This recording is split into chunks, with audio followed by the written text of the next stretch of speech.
Hello, everyone. Today is Friday, so I hope you're having a blessed Friday during this second week of Advent.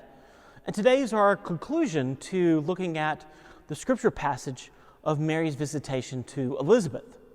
And we will complete the Magnificat that Mary prays. Magnificat means, to magnify. And what she's magnifying is the greatness of the Lord and her praise of the Lord as well. So today we're going to look at verses 53 through 56 in Luke's Gospel, chapter 1. And Mary continues this by saying, "He has filled the hungry with good things, and the rich he has sent away empty. He has helped his servant Israel, in remembrance of his mercy, as he spoke to our fathers, to Abraham, and to his prosperity forever." And Mary remained with her about 3 months, and returned to her home. So today I want to kind of focus on how God keeps his promises. Here Mary recognizes how he remembers his mercy, he remembers Israel, and the promise he made to our fathers and to Abraham. What's the promise he made to Abraham?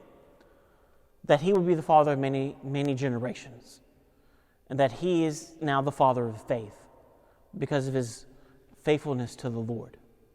And prosperity will come forth from Abraham as well.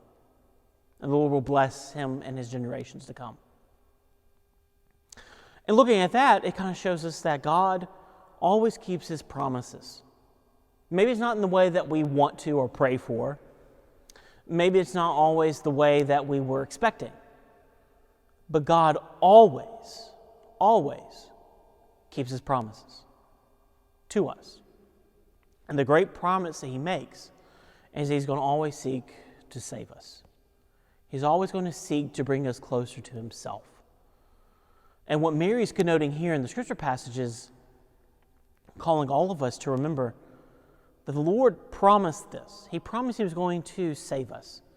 He promised that he was going to, in a way, send his Son into the world so that we may be with him. He seeks to fulfill it.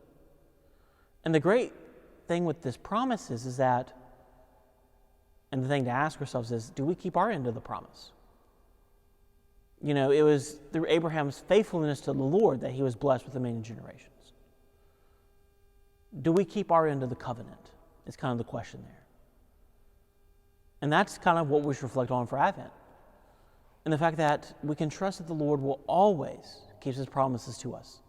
He's always going to show his mercy towards us, show his love towards us. He's going to always be seeking to save us at every moment, whether we feel like he is or not, whether it seems like he is or not. But do we keep our end of it? Or do we get discouraged with those difficult moments? Do we not trust him because we think that in some ways he's not keeping his promise? Or when we don't have an answered prayer, we think he's turned his back on us? He's going to keep his promises, even in the midst of all those things happening. But maybe it's not the way that we expect. So let us remain faithful to the Lord, knowing that he will always keep his promises, even when it sometimes feels like he doesn't.